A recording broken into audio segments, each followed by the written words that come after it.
Good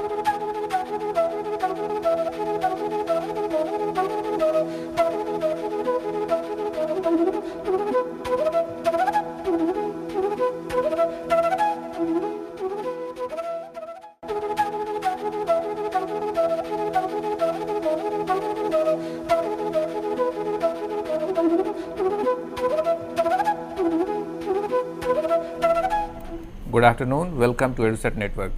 Friend, as you know, today we are going to discuss the very important topic, the pastoral and agriculture community. In fact, today lecture will come to know how the human being learned the art of cultivation and raising the animals. This was the first step in the progress of humankind. The pastoral and agriculture communities laid the foundation for subsequent growth and the progress of the human beings. And what we find today, the overall development around us, this infrastructure development, this is the continuous fight to overcome the human problems. So this is a success and a struggle. What we face, we will come to know. And in fact, the early pastoral and agricultural communities, what was their life, how they tackle the situations, will come to know in today's lecture.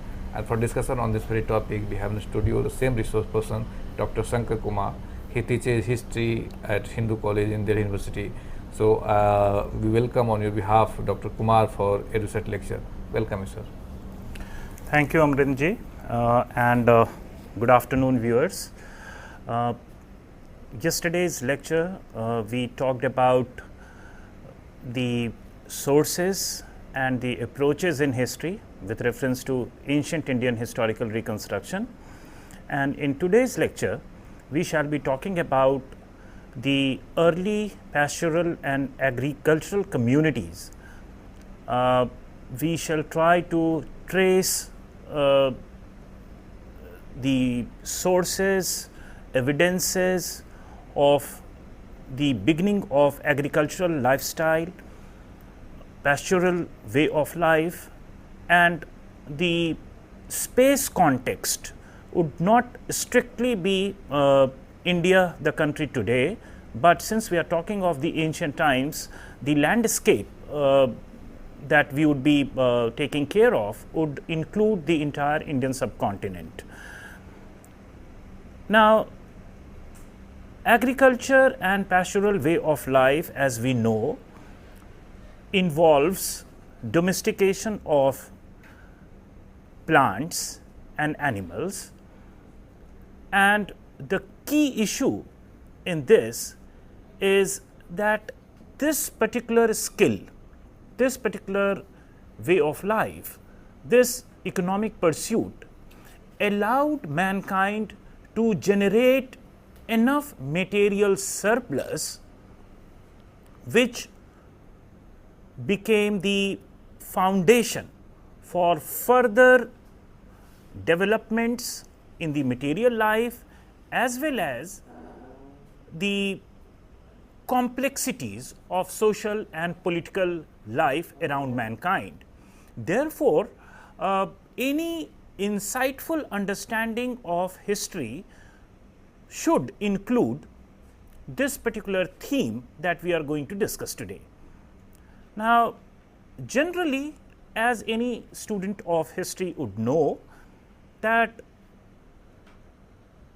agriculture, advent of agriculture and plant domestication, so to say, or animal domestication is generally associated with the advent of the Neolithic culture. But of recently, historians have been debating this. It is a contested issue, but even in the Mesolithic times, some beginnings towards plant and animal domestication had been made. Although on a big scale, on a full-fledged institutionalized scale, it began around the Neolithic times, but early beginnings could be traced in the Mesolithic times as well. And that is why we would begin by locating the initial context in the Mesolithic times. Now, as you'd know, Mesolithic tools are actually microliths. They are very small tools. The average size ranges from say 1 to 8 centimeters, and they represented a good advancement over the pre-existing Paleolithic tools, which were more crude and bigger in size. So, Mesolithic times or Mesolithic culture gives us the kinds of tools which are more efficient and which are lighter. Efficient here should be understood in the context of increased output with less energy used as input. So, Mesolithic tools should be understood that way, and they are also lighter. So, the maneuverability of Mesolithic tools is more than Paleolithic tools. Mesolithic people, Mesolithic culture is also associated with some bodily changes in human beings, and it is said on the basis of the study of the human skull, which shows some kind of an inflation around the area where Broca region of human brain is located. As all of us know, different parts of brains are associated with different functions, and therefore, this particular area shows extra inflation, and historians have inferred that probably that had led to increased capacity of human beings to communicate better, to articulate their ideas better. Now, this enhanced ability to articulate their ideas came very handy in collective enterprise like hunting and so forth, where men could coordinate their efforts better in this collective enterprise. So, Mesolithic context should be understood this way as well. And as a result of these, of course, we are aware of the fact that Mesolithic times is associated with a general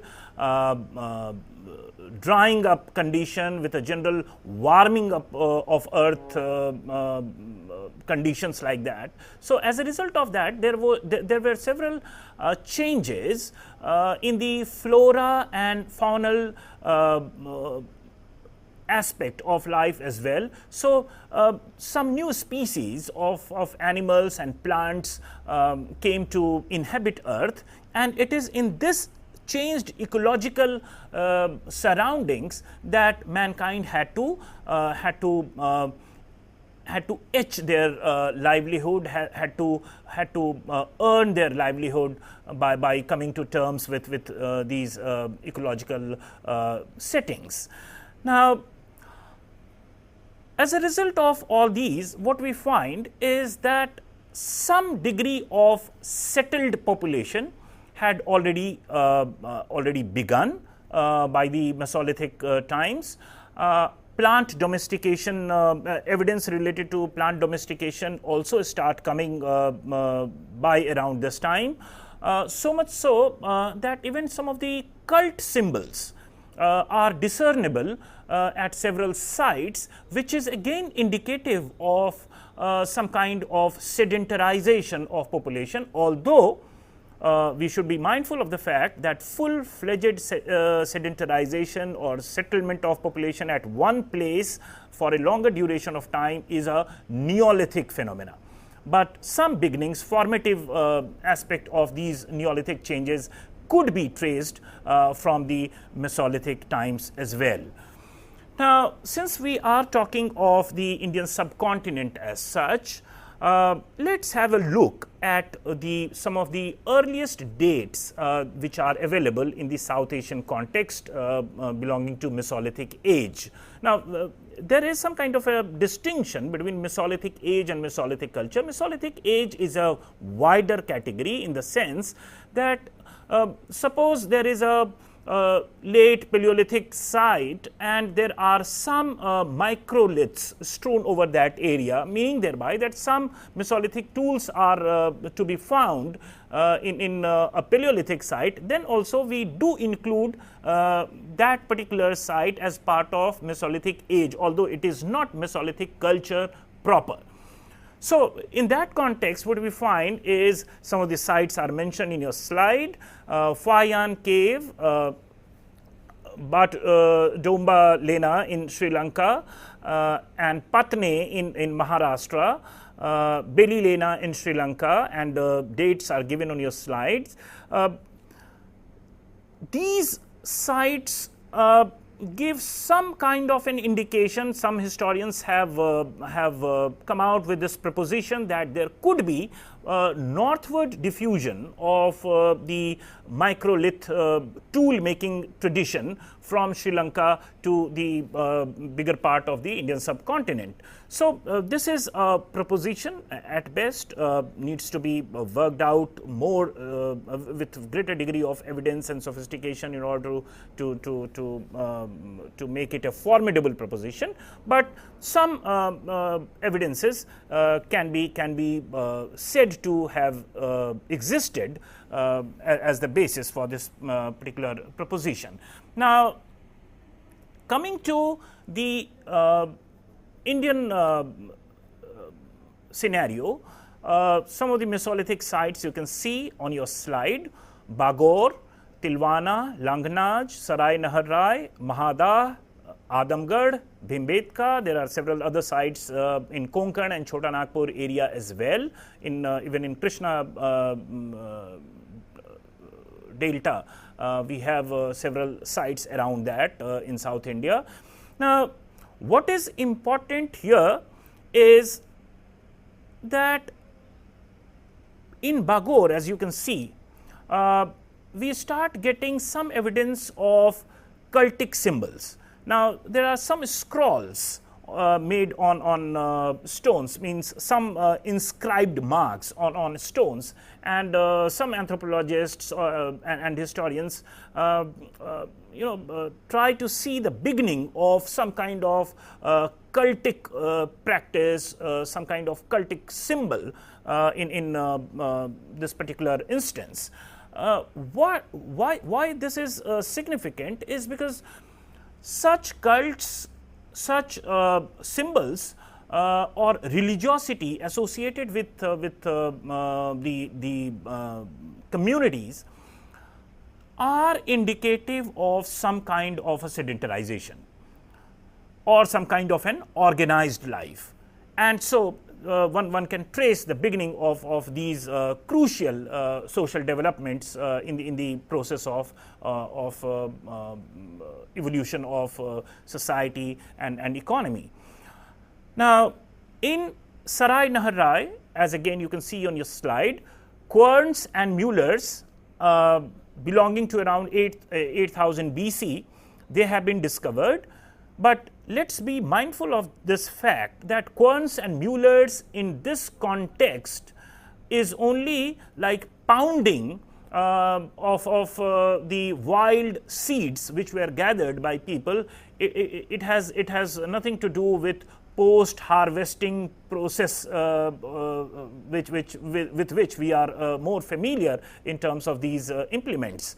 So, now the Mahadah instance of the Mesolithic evidence gives us around 13 buried skeletons have been found, and on the basis of that, average lifespan of people around this time has been sought to be worked out, which comes to around 19 to 28 years.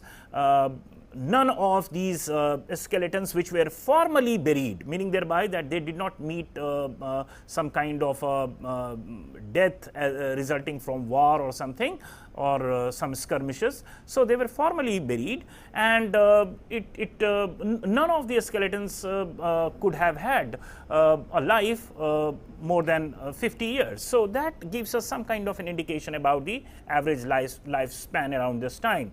Please be mindful again of this fact that in the absence of agriculture, in the absence of animal domestication on any big way, there are obvious possibility of nutritional deficiencies and absence of some kind of immunity, inbuilt bodily immunity against certain diseases and so forth. So, it can be seen, the depressed lifespan can be seen from the perspective of that as well.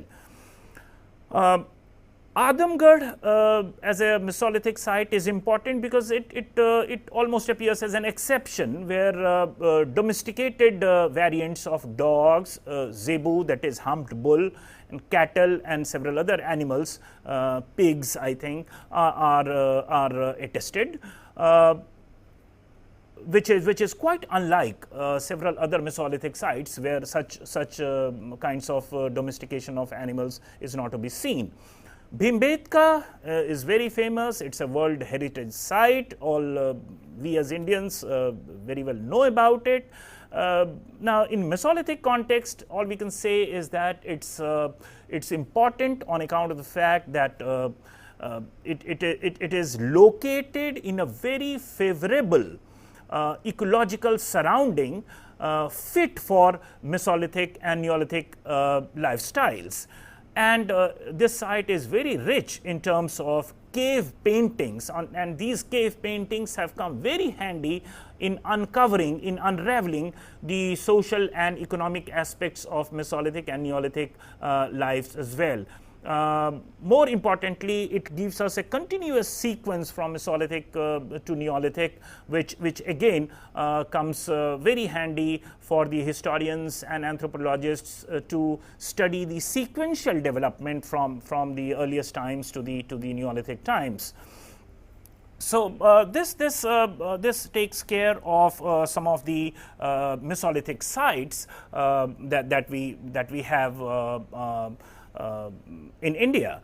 Now, we have already discussed that Mesolithic times, Mesolithic culture is associated with some kind of social life which had already begun. Some of the paintings some of the paintings from the Mesolithic sites in India do very clearly show processes like, say, childbirth, sexual union, child rearing, burial practices. Now, they are all community activities. There are so many people surrounding these functions when they are performed, and that gives us some kind of an inkling towards the social organization which might have been arrived at around this time in the Mesolithic times. So, from that perspective, these Mesolithic times are extremely important if we have to trace the beginnings of community life, agriculture, pastoral life, and so forth. Most of the animal bones which have been found are the bones of wild variants of the animals which might be living around this area, around Mesolithic sites, and historians have and archaeologists have looked at these bones in order to get answer whether it is the bone of domesticated variant of animals or wild variants of animals.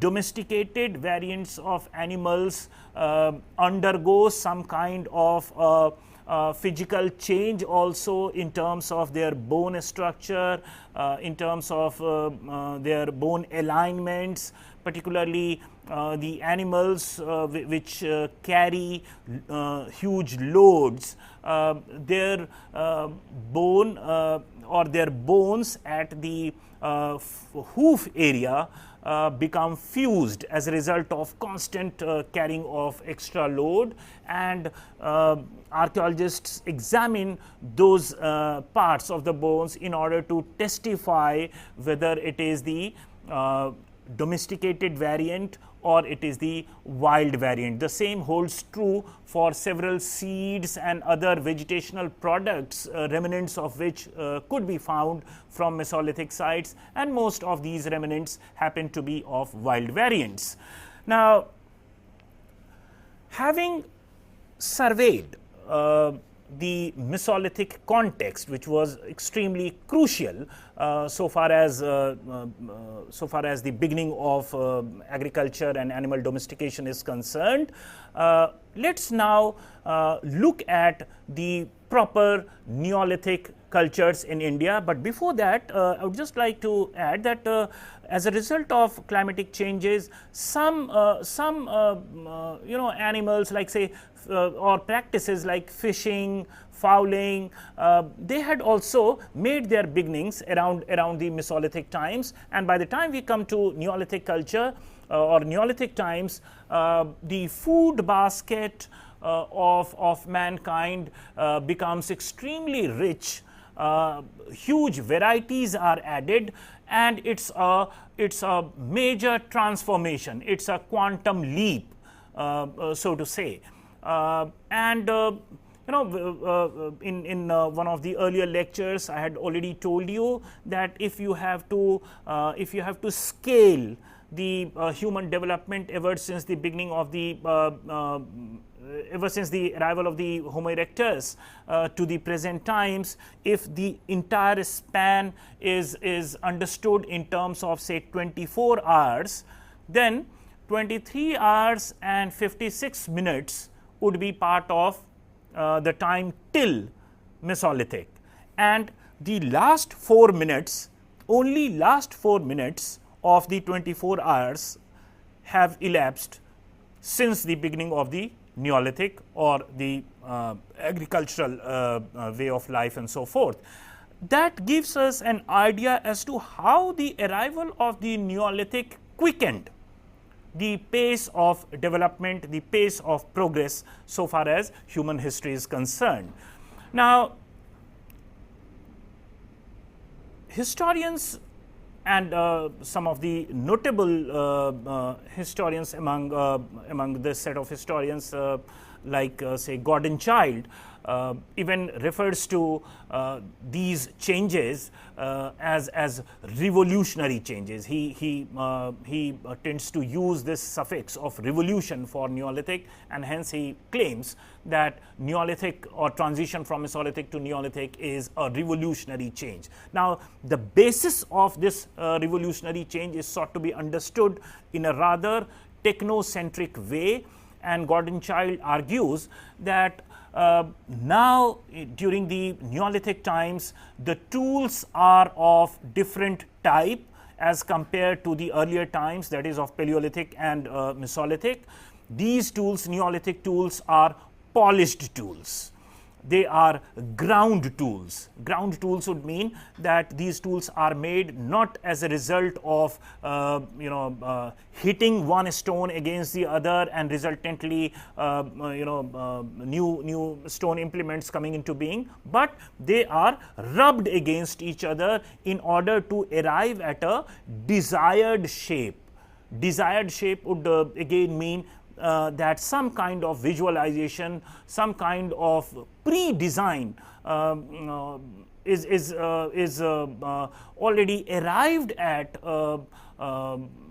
the mental stage, and some visualizations have already been made, and it is not coincidental that some of the Mesolithic tools have proper geometric shapes, meaning thereby that man by around this time had already mastered the art of making tools of a desired shape and size.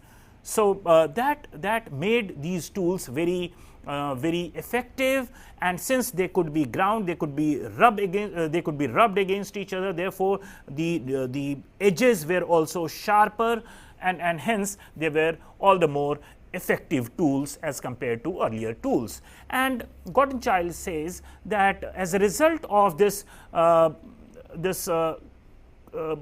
quickened pace of change, as a result of this qualitative change in life as well, this particular transformation should be regarded as a revolutionary transformation. This is what we mean, as you can see in your slide, the second point, that is the revolutionary claim. Moreover, this revolutionary claim is also attested through archaeological records, through the profile of different archaeological sites or different Mesolithic and Neolithic sites. What we get to see, generally speaking, is that it is very rare to find a particular site which gives us evidence of Mesolithic and Neolithic in direct sequence without any gap, without any break. In archaeological terms, we refer to this gap as hiatus. So, people living in the Mesolithic way of life and gradually moving towards a higher kind of social formation, higher kind of more sophisticated kind of lifestyle, and that is Neolithic. So, this kind of gradual evolutionary transformation is not generally testified by the sites, meaning thereby that there must have been some kind of a drastic break from the past during the Neolithic beginnings. You will appreciate this particular example better if you compare this with the kind of archaeological profiles that we get in the process of transformation from, say, Neolithic to Chalcolithic. Now, it's very common to find sites where Neolithic communities over a period of time gradually took to Chalcolithic way of life. They took to the practice of using copper implements without undergoing much of a change in their original lifestyle. So, the copper implements could be absorbed by the Neolithic way of life.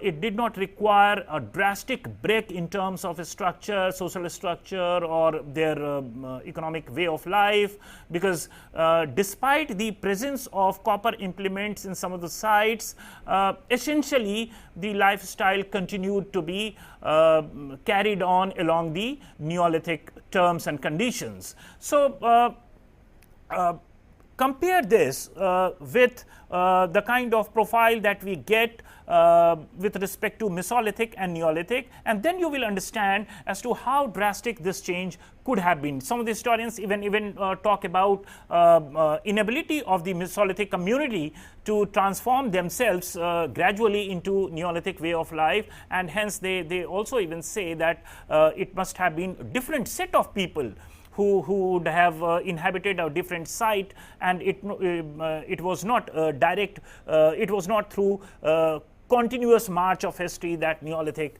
gave way to, Mesolithic gave way to Neolithic.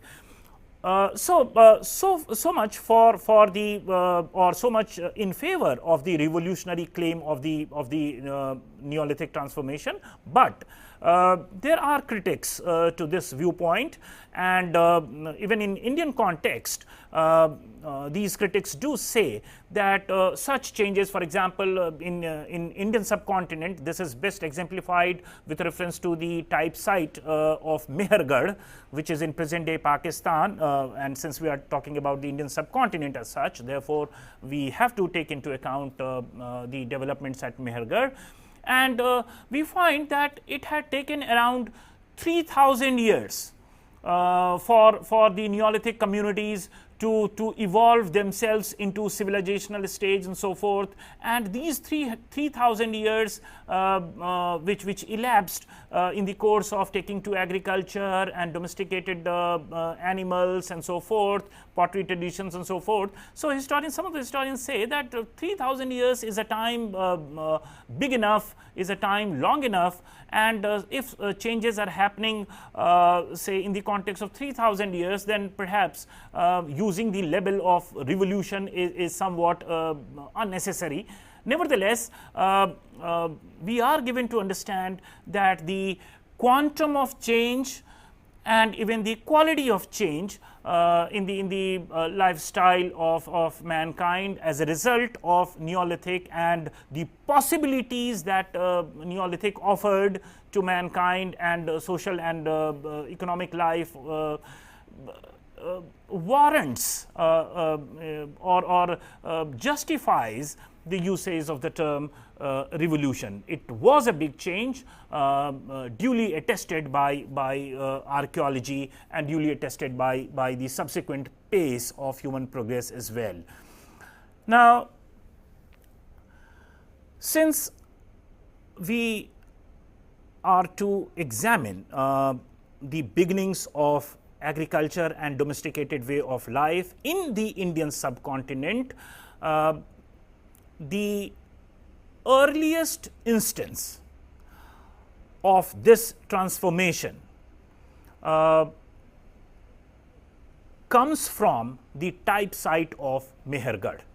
Now, let's devote some time to understand as to what this Mehrgarh phenomena is all about.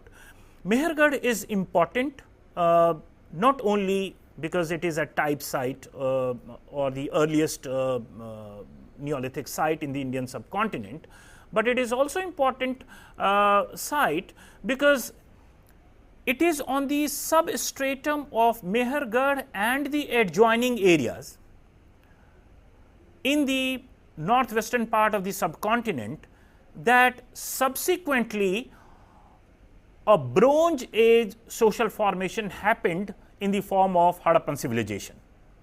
So, around 4000, 3000 years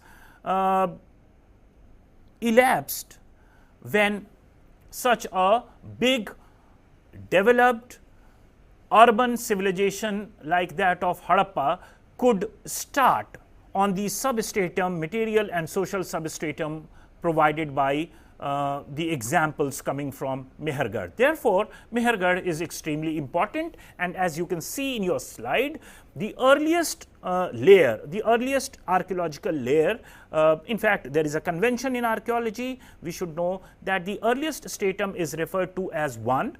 The subsequent stratum of habitation is referred to as 2. So, these suffixes that you get to see on your slide, Mehrgarh 1, Mehrgarh 2, Mehrgarh 3, are actually different archaeological profile, different archaeological layers of habitation.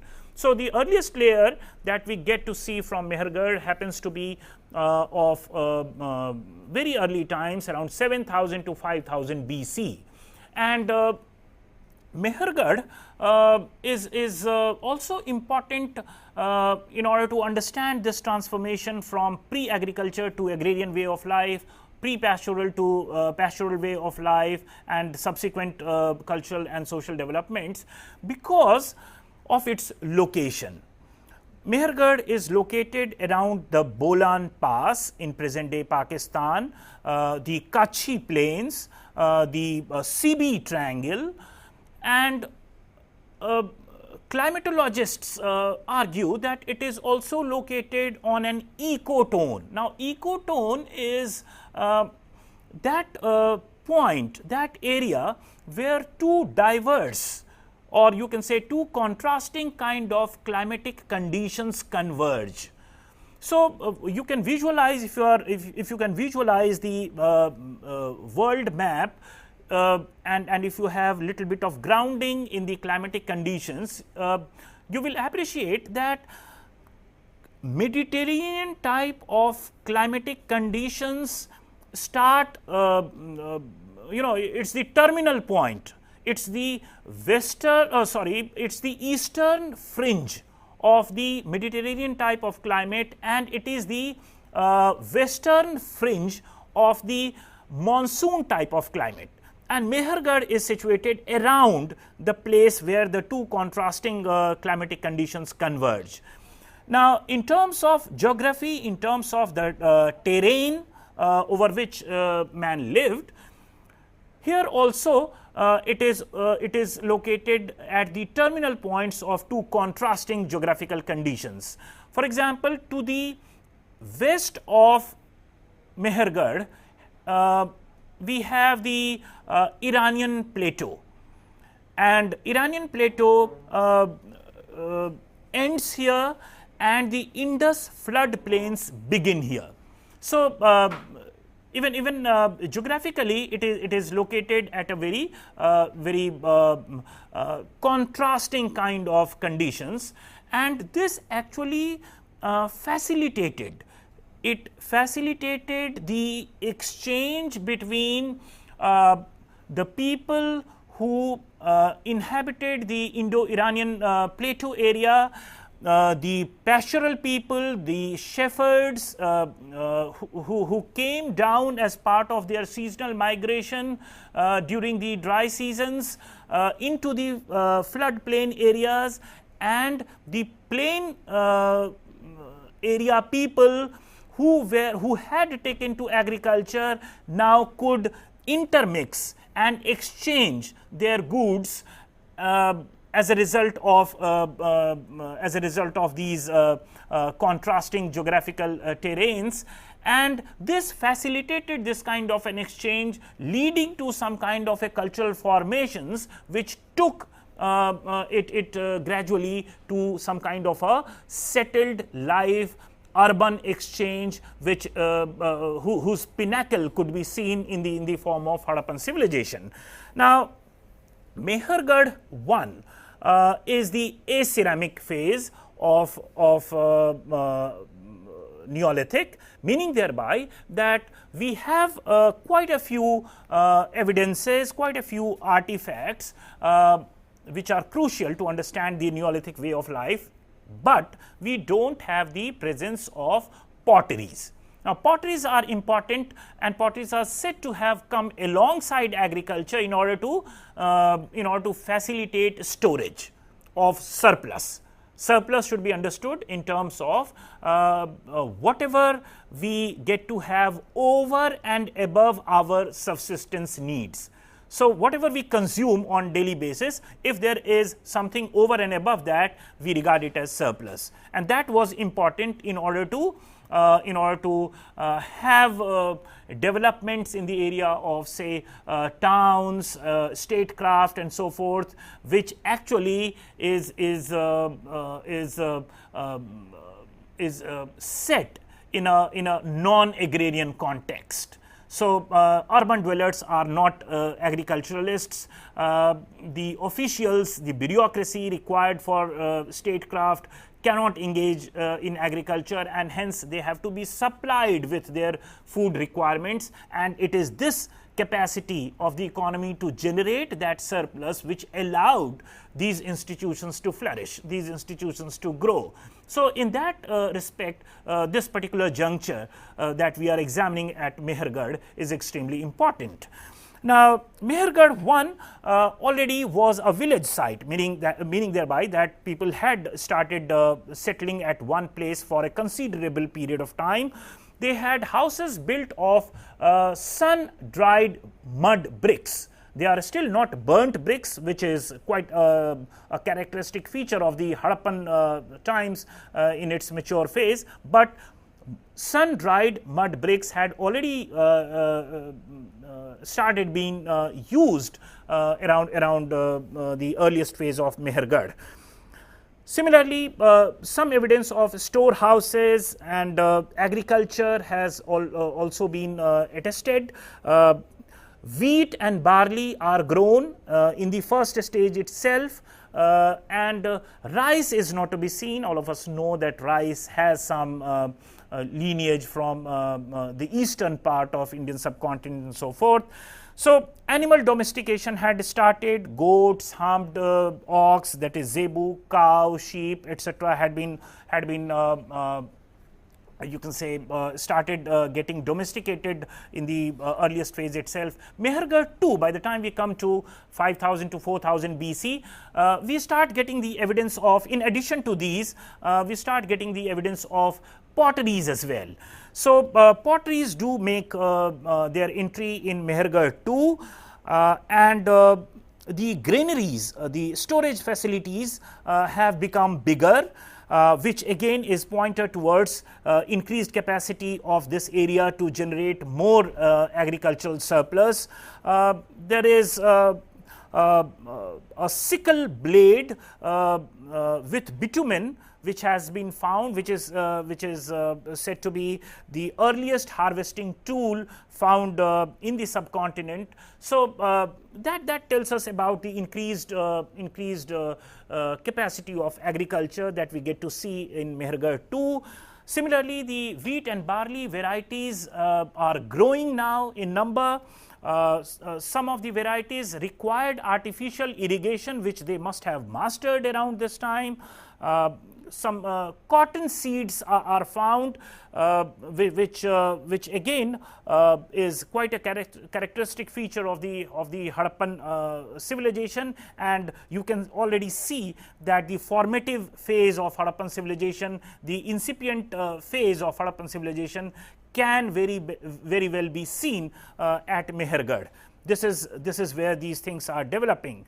Similarly, potter's wheel has also made its entry around this time, and potter's wheel meant that now these potteries could be mass produced, that it was not within the confines of the household, but it could be produced on a bigger scale. So that is a pointer to the material prosperity that we get to see.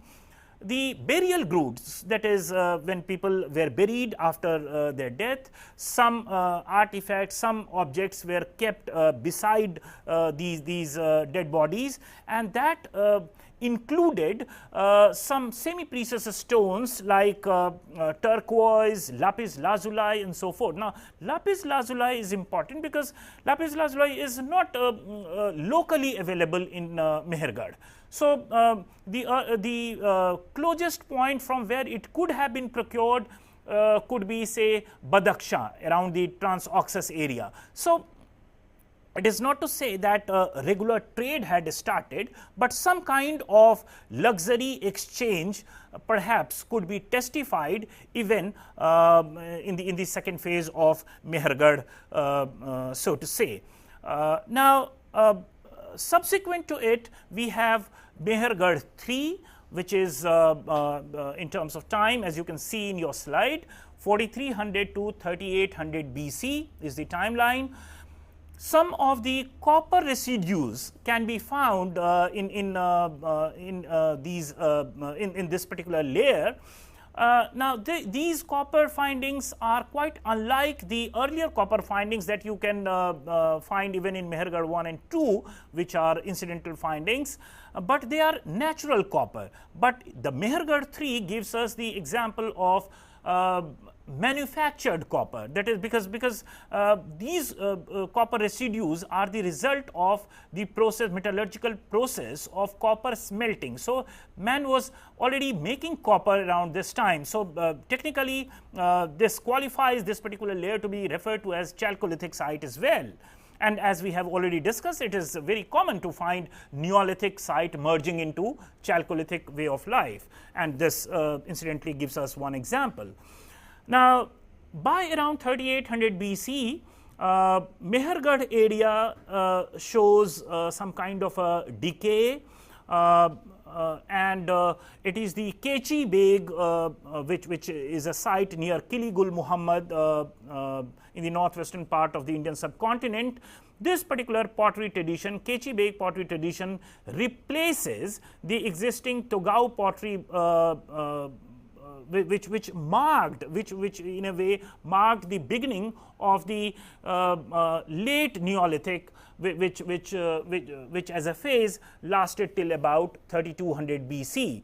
Now, in this phase, we have quite a few findings of terracotta female figurines with due emphasis on the fertility aspect of the females. And even in the mature Harappan phase, we have quite a few examples of mother goddesses. Now, mother goddesses generally are representative of, are symbolic representations of agrarian communities. because of their fertility, because of their capacity to generate, to create. So the increased instance of terracotta mother goddess figurines at around 38 to 3200 BC phase in the late Neolithic layer again testifies to the fact that agriculture by around this time had come to stay in a big way, or had come to occupy the center stage of community's economy. And all of us know that we are discussing this anticipating the arrival of the mature Harappan phase, which presumes a very stable agrarian base over which it could grow. Now, subsequent to it, we also have Hakra ware culture, and Hakra ware culture actually is also pre-Harappan, and the time is 3800 to 3200 BC. The Hakra valley, which is now a dried up river, it is around this area that this particular culture developed. Now, having surveyed this, let's now come to the other parts of India where Neolithic cultures or where Neolithic sites could be seen. The survey of the northwestern part around Mehrgarh and the adjoining areas that we did was important with respect to the indigenous basis of the growth of a full-fledged Bronze Age civilization in the form of Harappa. And this story began around 7000 BC itself. But in the other parts of the Indian subcontinent, quite unlike the northwestern part, we find that there is a time lag of around 4000 years. So in other parts of India, we do not get to see Neolithic cultures flourishing before 3000 BC. So this gives us, if we are to have a pan-Indian perspective of Neolithic cultures, we should be mindful of this, that it is varying with respect to time and space. Not all parts of the Indian subcontinent underwent Neolithic transformation at same point of time. In fact, there is a great chronological gap, and that explains for regional variance in terms of Neolithic beginnings. So you have in central and eastern India, if we survey this particular part of Indian subcontinent, sites like Bagor, Langanaj, as you can see on your slide, Adamgarh, Chopani Mando in the Belan Valley, Vindhyan Neolithic, and Chirand in Bihar, and dates are also given on your slide just to have an idea about the chronological variation that we just talked about. Bagor phase 1, that is the earliest stratum of the Neolithic phase, has no grain, whereas in phase 2, which is dated to around 2650 BC, we also have pottery and copper. So it can also qualify as a Chalcolithic site. Similarly, Chopani Mando and Vindhyan Neolithic are important from the perspective of rice cultivation. Good afternoon. Good afternoon. My name is Dr. Pun. Yeah, what is your question? Please ask. My question is that, My question is that whether there is similarity between Indian Mesolithic people and other Mesolithic people of the world in terms of lifestyle, implements, class, domestication of animals, and fruit production. Okay. Yes, that's a very good question. In fact, the characteristic features that we have been discussing with respect to Neolithic, that is animal domestication, plant domestication, the general lifestyle, sedentarization of population, houses and so forth. At a very general level, in terms of processes, in terms of these phenomena, you can find similarity.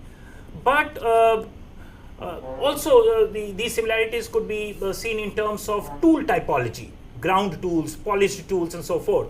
But let's understand that it is not as a result of only diffusion that these changes are happening.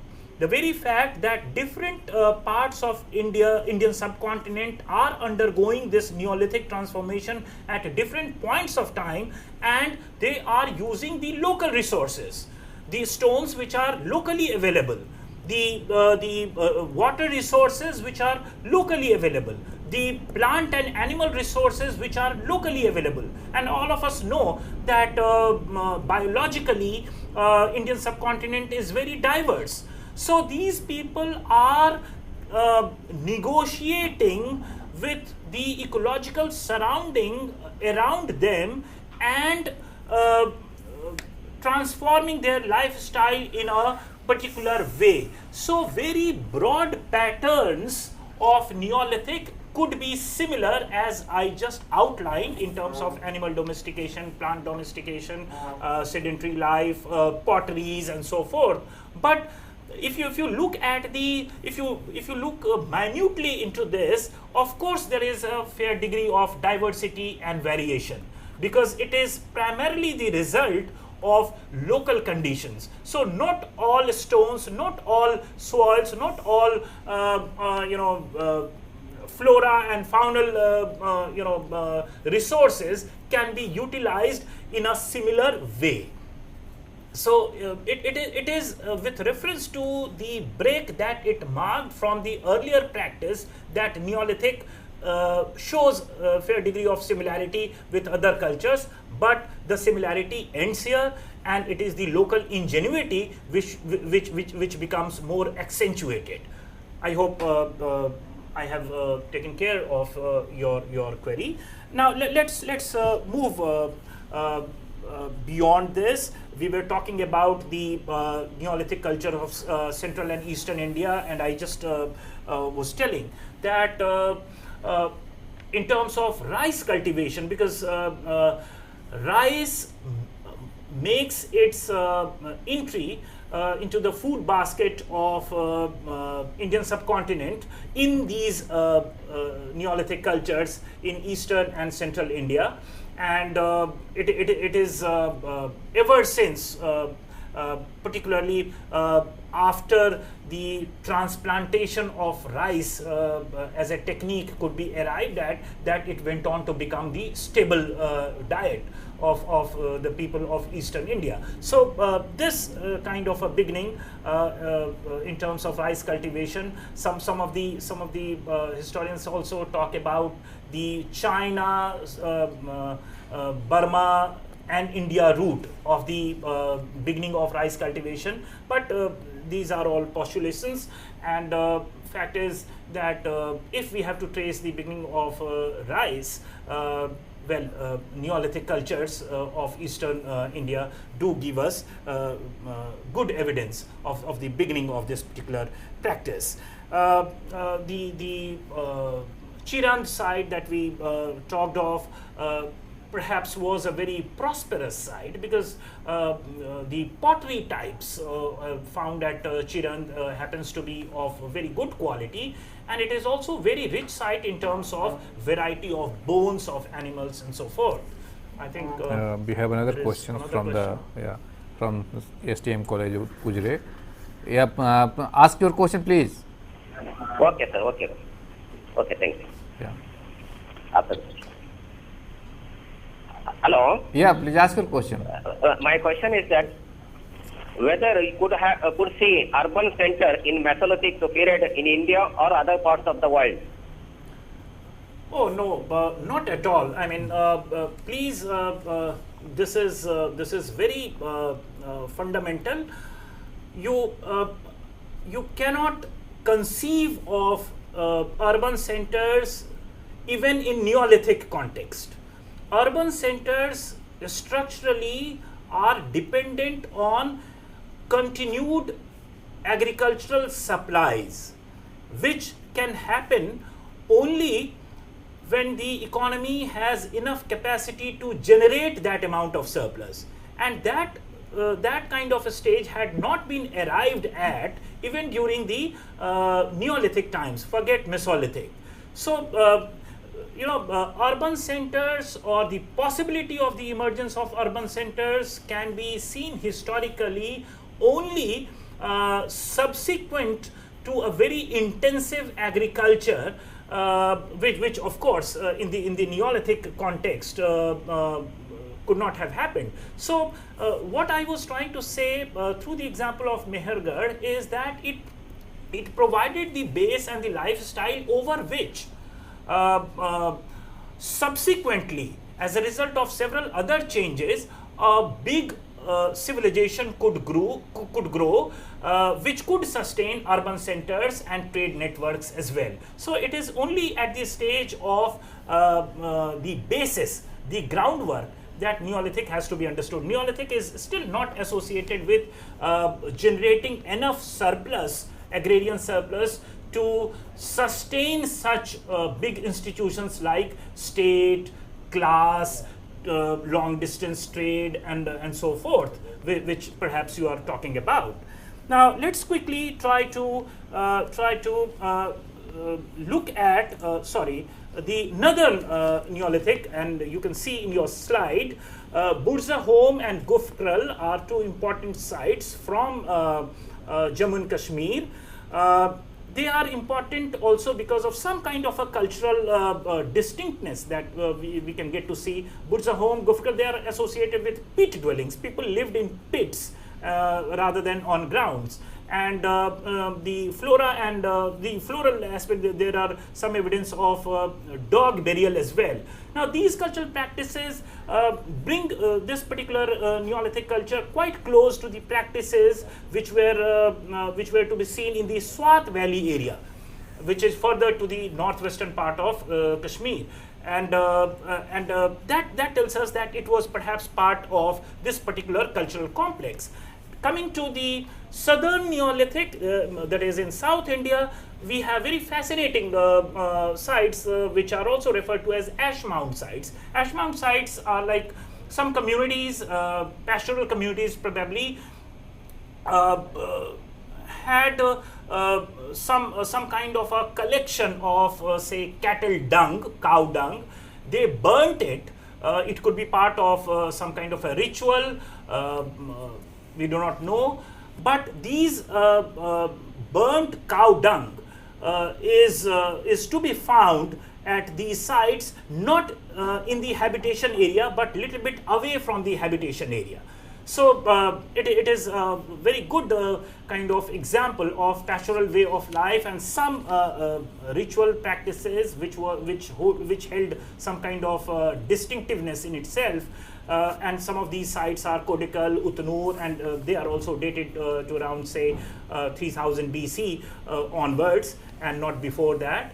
And having surveyed the Indian subcontinent as such in the Neolithic context with reference to the beginning of agriculture and pastoral way of life, we should also mention here that even in the post-Harappan times, Harappa is an enigma because it emerged at around 25,000 BC, and it declined by around 1700 BC, and subsequent to that we again have Vedic culture in northern part of India, which again is not an urban complex, which is again the groups of pastoral people essentially. So they are also using copper. So technically they can also be referred to as Chalcolithic cultures. And post-Harappan phase in the central and western part of India, we have several Chalcolithic sites also. Daimabad, Kaitha, Banas, Ahar culture and so forth, which flourished from say around 2000 BC up to say around 800 or 1000 BC. The megaliths in South India can also be regarded as semi pastoral people who had some kind of intervention in exchange and trade network as well. They were given to lot of fighting, because horses are